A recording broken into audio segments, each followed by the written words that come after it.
If you've ever used Pydantic in Python, you know how powerful it is for data validation and parsing. But Pydantic AI takes that precision and adds LLMs into the mix, turning raw unstructured input into clean, strongly typed data.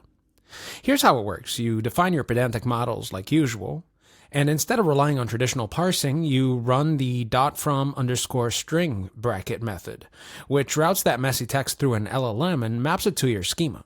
It's a clever way to harness AI without giving up control or structure. Under the hood, it uses OpenAI or Anthropic, your choice. And you can also bring your own client. It's because it's built on standard Python tooling. It slots neatly into Fast API, LangChain, or just your own scripts. But let's talk real-world usage. It's not blazing fast. It depends on API calls, and while the parsing is solid for obvious formats like lists or bullet points, more nuanced text can still trip it up.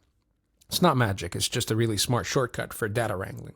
Docs are clean, the API is minimal, and for devs tired of regex, gymnastics, or brittle logic trees, this tool feels like a breath of fresh air. Do you want a deeper dive or a live coding walkthrough? Let me know in the comments, and if you're using this in production, I'd love to hear how it's holding up.